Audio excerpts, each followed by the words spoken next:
I met Rachel in college. She was funny, kind, and had this way of lighting up every room she walked into. We were inseparable, best friends for years, until we became something more. Our friendship turned into love, or so I thought. For 3 years, we built a life together. Late-night drives, weekend hikes, and movie marathons. I trusted her with everything, my fears, my dreams, even the things I was too embarrassed to admit to anyone else. We made plans for the future, marriage, a home, maybe even kids someday. But then, everything changed. It started small, like a shadow creeping in. She became distant, her laughter felt forced, her texts shorter, her phone more guarded. I brushed it off, thinking maybe she was stressed. But deep down, I knew something was wrong. Then I saw the messages. It was late one night when her phone buzzed while she was in the shower. A message flashed on the screen from a name I didn't recognize. "I can't wait to see you again, babe." My stomach dropped. I opened the thread and there it was, proof. Romantic messages, secret meetings. She was seeing someone else. I confronted her, heart pounding, voice shaking. And you know what she said? "I didn't mean for you to find out like this. Not I'm sorry, not I made a mistake.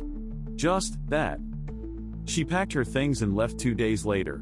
For him. I was crushed. Betrayed. The pain was unbearable, but I knew one thing, I wasn't going to let her break me. So, I healed. Slowly. I focused on myself. Hit the gym, reconnected with old friends, picked up new hobbies. But I didn't stop there.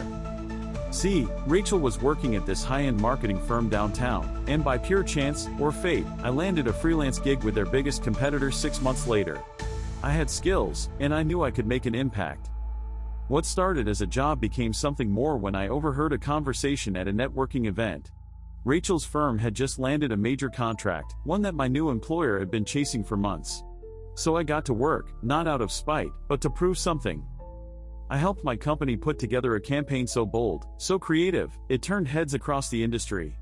The client switched sides, ditching Rachel's firm for hours. And then, at the next industry gala, fate twisted the knife a little further. She was there, of course. And when she saw me, successful, confident, thriving without her, her smile faltered. She tried to make small talk, mentioning how she'd been thinking of me lately. But I just smiled, nodded, and walked away. Revenge? Maybe. But the truth is, the best revenge wasn't hurting her. It was becoming someone so strong, so unstoppable, that her betrayal became nothing more than a painful footnote in my story. And that was the moment I realized, I had already won. Moral of the story, sometimes, the best revenge isn't about getting even. It's about rising above and becoming the best version of yourself.